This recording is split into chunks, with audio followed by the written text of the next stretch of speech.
2절까지 말씀으로 주는 하늘에서 들으소서, 주는 하늘에서 들으소서, 이런 제목으로 말씀의 은혜를 나누고자 합니다. 아버지 다윗의 간절한 꿈이었던 여호와의 성전을 봉헌하는 가운데 여호와의 구름이 성전에 가득하고 여호와의 영광이 하나님의 전에 가득하여 제사장들이 그 구름으로 말미암아 능히 서서 섬기지 못하는 장면을 보면서 솔로몬은 어떤 생각을 했을까요? 한번 생각해 보세요. 여호와의 영광이 성전에 가득 찬 그 모습을 한번 상상해 보십시오. 아마 말할 수 없는 감동으로 가득했을 것입니다. 그래서일까요? 역대하 6장 1절과 2절에서 솔로몬은 살아계신 하나님께 감격스러운 믿음의 고백을 하고 있습니다. 우리 세 번역으로 같이 읽습니다. 주님께서는 캄캄한 구름 속에 계시겠다고 말씀하셨습니다. 이제 주님께서 계시라고, 내가 이 웅장한 집을 지었습니다. 이 집은 주님께서 영원히 계실 곳입니다. 아멘. 살아계신 하나님께 감격스러운 고백을 하는 거예요. 이 집은 주님께서 영원히 계실 곳입니다.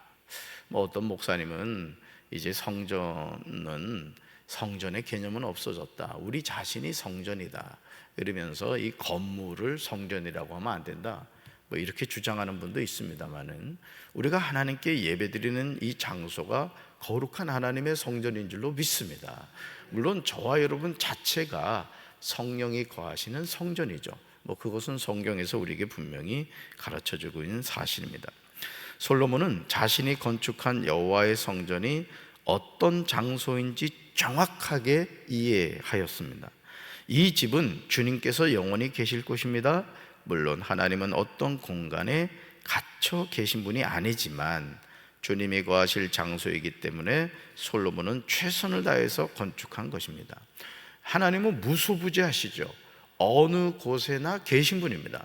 그러나 특별히 하나님의 백성들이 정성을 다하여 집을 짓고 하나님과 만나는 장소, 그 장소를 우리는 성전이다, 이렇게 말하죠. 성전을 건축하고 하나님께 기도한 후에 솔로몬은 얼굴을 돌려 이스라엘 온 회중을 위하여 축복합니다. 왜냐하면 그때 이스라엘 온 회중이 서 있었기 때문입니다. 그동안 하나님이 거하실 성전을 건축하느라고 얼마나 수고를 많이 하였겠습니까? 아마 이 성전을 건축하고도 우리 성도들이 아마 감격스러운 눈물을 흘렸을 겁니다. 야, 우리가 드디어 이 성전을 이렇게 잘 지었구나. 아마 그러면서 정말 이 성전 건축을 위하여 마음을 쓰고 애쓰신 분들은 더욱더 감격스러운 그 마음을 가지셨을 겁니다.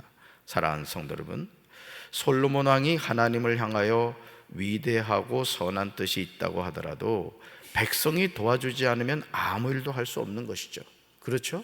담임 목사가 어떤 방향을 향해서, 여러분 우리가 이렇게 신앙생활 합시다, 우리가 하나님의 성전을 이렇게 가꾸고 갑시다, 어떤 방향을 제시했을 때 여러분들이 담임 목사의 수족의 역할을 해줘야지, 너는 떠들어라, 나는 나대로 신앙생활한다, 이러면 아무것도 할 수가 없는 거예요. 그래서 항상 여러분들이 이렇게 담임 목사를 보면 뭔가를 하고 있는 걸 보게 될 겁니다. 이유는 다른 게 아니에요. 하나님의 성전이기 때문에 하나님의 성전을 잘 돌봐야 된다는 그런 중심이 있는 겁니다, 담임 목사가. 그러니까 여러분들이 그걸 생각하시고 항상 담임 목사의 그런 마음을 갖고 여러분들이 성전을 이렇게 갖고 가는 그런 마음을 갖게 되기를 주님의 이름으로 축원합니다. 어쩌면 솔로몬이 하나님께 기도한 후에 이스라엘 온 회중을 위하여 축복한 것은 너무도 당연한 행동이죠. 그러니까 담임 목사인 저도 여러분들을 위해서 마음껏 축복하고 여러분들이 잘 되기를 바라는 거예요. 아멘. 이제 김기덕 권사님 그 문자를 통해서 처음에는 이제 가족장을 한다고 했다가 어제 또 이제 문자를 해서 입관 예배를 드리고 천국 그 환송 예배를 드린다고 했습니다만은, 참 그 자녀들이 교회를 다녔다고 그러더라고요. 근데 그 둘째 동생이 전화를 해가지고는 의논도 안 됐는데 그냥 가족장을 하겠다, 그런가 보다 했죠. 그랬더니 또 큰 아드님이 또 전화를 해가지고 또 목사님 그래도 예배라도 드려달라고. 그러니 여러분들, 제가 이 장례를 할 때마다 정신 여러분 바짝 차리셔야 됩니다. 자녀들 예수 안 믿잖아요. 또 교회를 다녀도 그냥 왔다 갔다 신앙 없이 다니잖아요. 여러분 장례 때 보면 압니다. 장례 때 보면. 저는 우리 사랑하는 성도 여러분들이 정말 정신 번쩍 차리고 하나님 잘 섬기며 살게 되길 주님의 이름으로 축원합니다. 솔로몬은 자신이 여호와의 성전을 건축하게 된 것은 여호와께서 그의 입으로 내 아버지 다윗에게 말씀하신 것을 이제 그의 손으로 이루셨다고 고백합니다. 그러니까 이 성전 건축을 한 것은 누구다? 하나님이시다. 이 고백을 하는 거예요. 그러면서 이스라엘의 하나님 여호와께 송축하고 있음을 보게 됩니다. 얼마나 감동적인 고백입니까? 하나님은 거짓말하지 않으신 줄로 믿습니다. 그러므로 이 세상에서 저와 여러분이 영원히 믿을 수 있는 것은 하나님의 말씀입니다. 사실 다윗이 뜬구름과 같은 꿈을 꾸었습니다. 바로 여호와의 성전을 건축하겠다는 것이죠. 그러나 하나님은 허락하지 않으셨습니다. 그럼에도 다윗은 앞으로 건축할 성전 건축에 필요한 물품을 정성껏 준비하는 것을 보게 됩니다. 나는 비록 하나님이 허락하시지 않으셔서 성전 건축을 할 수 없지만, 그렇다면 내 아들 솔로몬을 통해서 성전을 건축할 때 필요한 것들을 내가 준비해야 되겠다, 이런 마음을 가진 거예요. 얼마나 하나님이 그 마음의 중심을 기뻐하셨겠어요. 그래서 성경에서 내 마음에 합한 자다 하면 다윗인 거예요. 하나님의 마음에 합한 마음을 가진 거예요. 그러니까 여러분이 사업을 한다, 또 직장 생활을 한다, 그러니까 이렇게 생각하면 됩니다. 내가 어떤 공무원이 되었다, 또 내가 사업가가 되었다, 또 내가 어떤 가게를 한다. 우리의 목표는 한 가지, 하나님의 영광을 위한 거라고요. 아멘이십니까? 내가 돈벌이 하는 이유도 거기에 있는 겁니다. 나 혼자 잘 먹고 잘 살겠다는 게 아니라는 거예요. 그런 마음을 가지고 여러분이 하나님께 기도하면서, 하나님 오늘도 이 사업장에 복을 내려주시고 제가 하는 일들마다 복을 주옵소서. 그러면 하나님이 그 중심을 받으시고 얼마나 기뻐하겠습니까? 할렐루야. 자, 그 꿈을 아들인 솔로몬을 통하여 이제 이루게 하시죠. 역대하 6장 5절부터 11절까지 나오는 말씀을 통하여 하나님의 주권을 깨닫게 됩니다. 이게 정말 중요한 거예요. 하나님의 주권. 예루살렘을 택하여 내 이름을 거기 두고 또 다윗을 택하여 내 백성 이스라엘을 다스리게 하였다고 하십니다. 하나님의 주권은 장소인 예루살렘을 택하고 사람인 다윗을 택하였다는 거예요. 장소도 택하고 사람도 택했다. 여러분이 오늘 이 새벽에 이 자리에 나와 있는 것도 하나님의 주권입니다. 정말이에요. 그러니까 모든 게 그렇습니다. 그러니까 모든 게 하나님의 손에 있는 거예요. 그래 신앙생활 잘 하셔야 됩니다. 껍데기만 내가 장로네, 권사네, 집사네, 이거 아무 의미 없습니다. 여러분, 목사 아무 의미가 없어요. 제가 목사가 돼 보니까 알겠어요. 더 책임감이 있고 더 하나님 앞에서 똑바로 해야 되고, 한 교회를 이끌어가는 담임 목사로서 사실은 어떨 때는 어깨가 무거울 때가 많아요. 그리고 정말 이게 자꾸 가슴이 아리게 이렇게 담임 목사의 가슴을 아프게 하는 성도들이 있어요. 저러시면 안 되는데, 더 기도해야 되는데 정신을 못 차려. 정신을 그냥 고삐 풀린 망아지처럼 그냥 막 믿음이 있는 것처럼 하다 그냥 한순간에 그냥 세상에서 막 방황을 하고 그럽니다.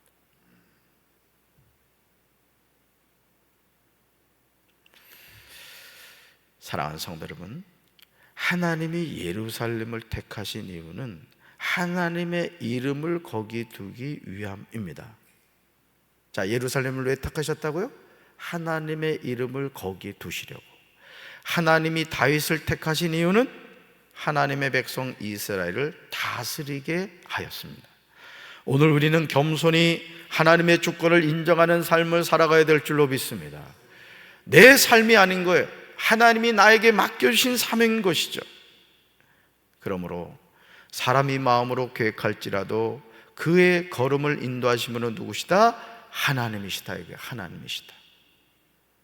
다윗이 하나님의 이름을 위하여 성전을 건축할 마음이 있었지만 하나님은 매정하시게 너는 그 성전을 건축하지 못할 것이라고 말씀합니다. 하나님이 허락하지 않으신 거예요. 삶의 여정에서 우리는 하나님을 위하여 선한 뜻을 가질 때가 있죠.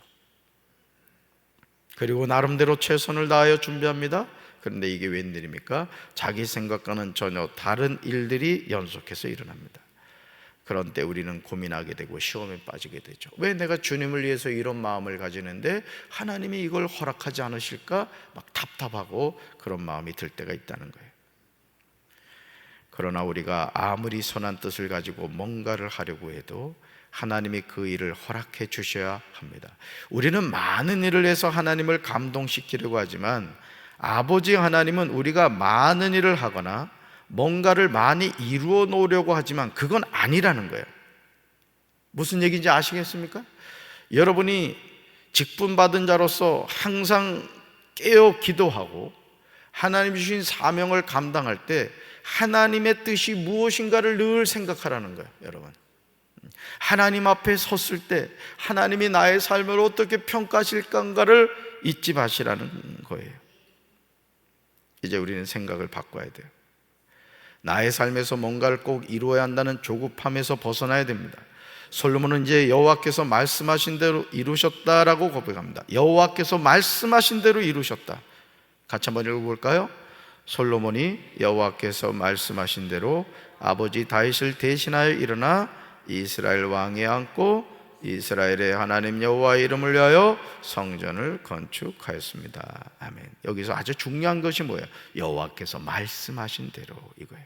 여호와께서 말씀하신 대로, 또 이스라엘 하나님 여호와의 이름을 위하여, 이겁니다. 그러니까 오늘 우리가 살아가는 모든 삶도요, 하나님의 말씀대로인 거예요. 말씀대로.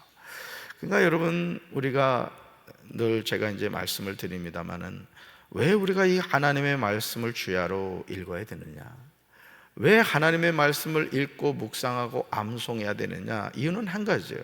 우리의 소망은 오직 하나님의 말씀에 있기 때문에 그렇습니다. 아멘이십니까?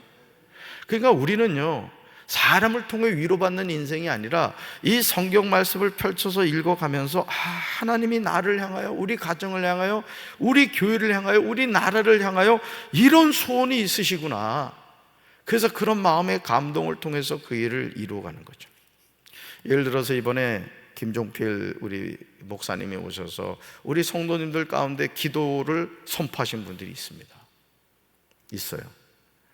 그러면 인간적으로 생각할 때 물론 뭐 반응이 여러 가지일 수 있겠죠. 하나님이 나에게 기도하게 하시는구나, 아멘, 이렇게 받아들이는 사람이 있는가 하면 어떤 사람은 그거 자체를 아예 그냥 무시해버리는 사람이 있다는 거죠. 모든 게 그런 겁니다. 어떻게 보면 우리가 하나님의 일을 할 때도 충성할 수도 있고 불충할 수도 있는 거예요. 중요한 건 뭐예요? 하나님이 나에게 이 사명을 주셨다, 나를 부르셨다, 이것에 대한 어떤 분명한 확신과 소망이 있을 때 가능한 거죠. 역대하 6장 12절부터 42절에서 여호와의 제단 앞에서 이스라엘의 모든 회중과 마주 서서 그의 손을 펴고 기도합니다. 그러니까 여러분, 우리가 손을 들고 기도하십시오, 이런 것이 성경에 근거가 있는 거예요. 왜 주여 삼창을 하느냐? 다니엘서에 보면 다니엘이 하나님께 기도할 때 그렇게 3번의 부르짖어서 기도하거든요. 다 성경에 근거가 있는 겁니다. 솔로몬이 노수로 만든 대 위에 서서 이스라엘의 모든 회중 앞에서 무릎을 꿇고 하늘을 향하여 손을 펴고 기도하는 내용이 감동적이죠. 그러니까 여러분, 축도도 그런 개념이잖아요, 그죠? 축도도. 지금 저와 여러분이 고백하고 있는 하나님은 과연 어떤 분이십니까? 우리 14절 같이 읽습니다. 이르되 이스라엘의 하나님 여호와여, 천지의 주와 같은 신이 없나이다. 주께서는 온 마음으로 주의 앞에서 행하는 주의 종들에게 언약을 지키시고 은혜를 베푸시나이다. 아멘. 일상의 삶에서 우리는 자신이 고백하는 하나님이 어떤 분이신가, 이게 중요해요. 그러니까 내가 믿는 하나님이 어떤 분이신가. 그러니까 믿음이라는 건 뭐냐? 내가 하나님을 어떻게 고백하고 믿느냐는 겁니다. 그러니까 우리가 어린 시절 그 아버지를 바라보면요, 아버지는 못하는 일이 없죠. 육신의 아버지, 그렇죠? 뭐 골리앗보다도 더 엄청나게 보이잖아요, 그죠? 저도 저희 아버지가 신은 그 신발, 어릴 때 이렇게 워커 같은 그런 종류를 잘 신으셨어요, 제 아버지가. 그러니까 뭐 어린 사무엘이가 그걸 신으니까 거의 항공모함 수준이잖아요. 그러니까 아버지가 엄청나게 막 뭐 크게 보이는 거죠. 나이를 들어서 보니까 아버지도 연약하신 분이구나, 이걸 이제 나중에 깨닫게 되었습니다. 여러분, 오늘 우리가 하나님이 어떤 분이신가를 알고 살아가는 게 중요해요. 우리가 믿는 하나님이 우리 신앙의 색깔을 결정합니다. 그리고 그 신앙이 참일 수 있고 거짓일 수 있습니다. 주님은요, 진리가 우리를 자유롭게 하리라고 말씀하셨습니다. 하나님은 솔로몬의 아버지 다윗에게 허락하신 말씀을 이루셨어요. 그러니까 여러분, 왜 우리가 사람을 바라보지 말고, 목사를 바라보지 말고, 장로 그 어떤 사람을 바라보지 말고 말씀을 바라봐야 되느냐? 말씀은 진리고 그 말씀은 이루어지기 때문에 그런 거예요. 할렐루야. 그러니까 말씀을 모르면 시험 드는 겁니다. 다시 말씀드립니다. 사람 바라보지 마세요. 남편도 의지하지 마세요. 목사도 의지하지 마세요. 오직 살아계신 하나님, 그리고 그 하나님이 우리에게 주신 말씀. 천지는 변해도 말씀은 변하지 않아요. 믿습니까? 주의 입으로 말씀하신 것을 손으로 이루어 주셨습니다. 여기서 우리가 주목해서 보아야 하는 것은 아버지 다윗을 위하여 그 허락하신 말씀을 아들 솔로몬을 통하여 지키셨다는 거예요. 그러니까 이게 신앙의 계승이죠. 아버지 다윗을 통하여 허락하신 말씀이 누굴 통하여 지켜졌다? 아들 솔로몬을 통하여. 여러분의 삶에도 이런 은혜가 함께 하시길 주님의 이름으로 축원합니다. 그러므로 신앙생활하면서 우리가 붙잡아야 되는 것은 하나님이 약속하신 말씀이라고요.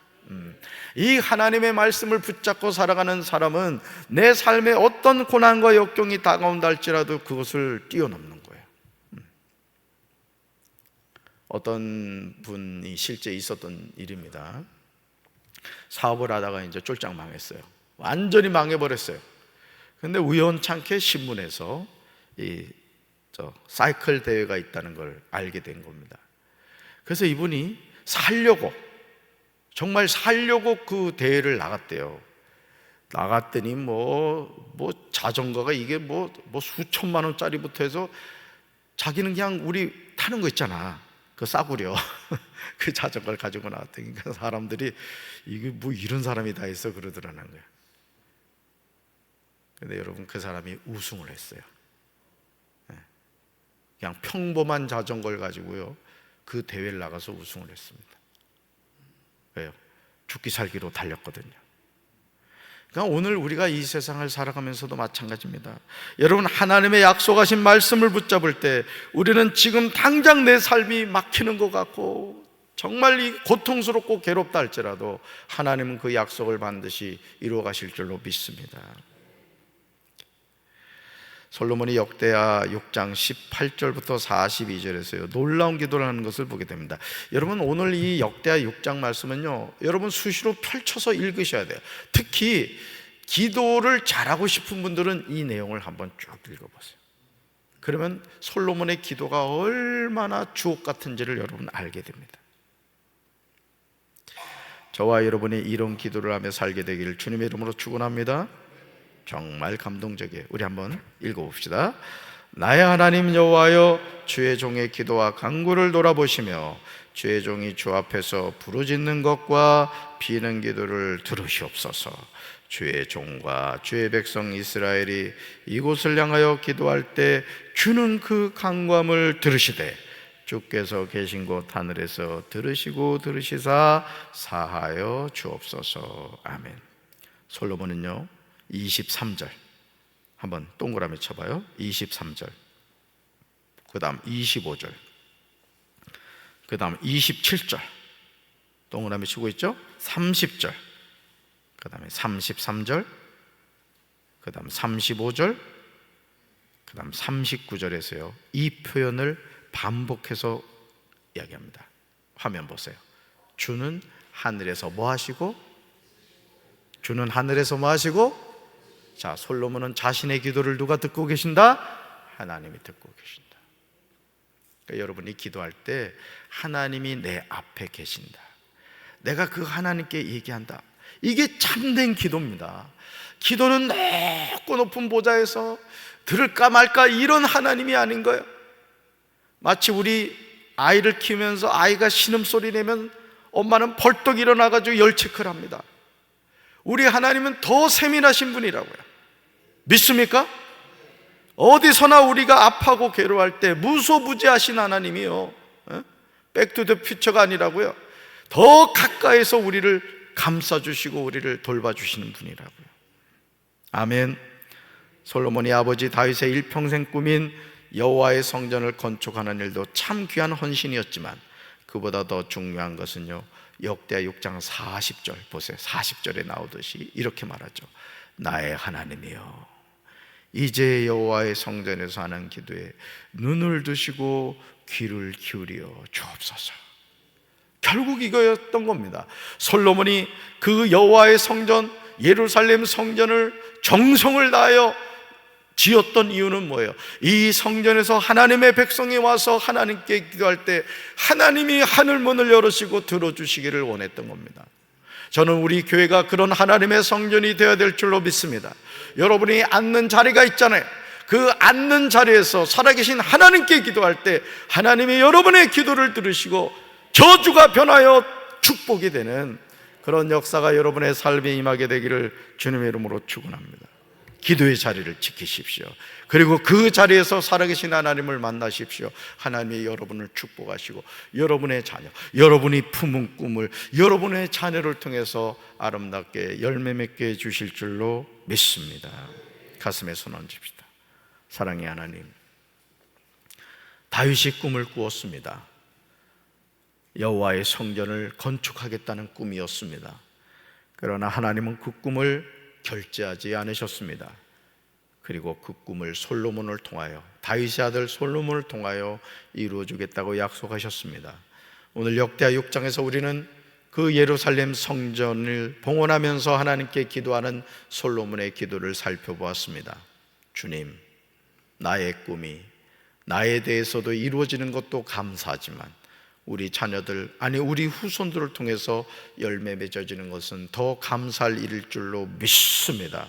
나만 예수 잘 믿고 천국 가는 인생 되지 않게 도와주시고 우리 자녀들을 신앙을 잘 점검하는 영적 파수꾼이 되어 우리 후손 대대로 오직 살아계신 하나님을 섬기는 믿음의 명문가가 되게 하옵소서. 세상적인 것 물려주는 어리석은 부모 되지 않게 도와주시고 영원한 하나님의 나라를 선물로 물려주는 지혜로운 부모가 되게 하옵소서. 예수님의 이름으로 간절히 축복하며 기도합니다. 아멘.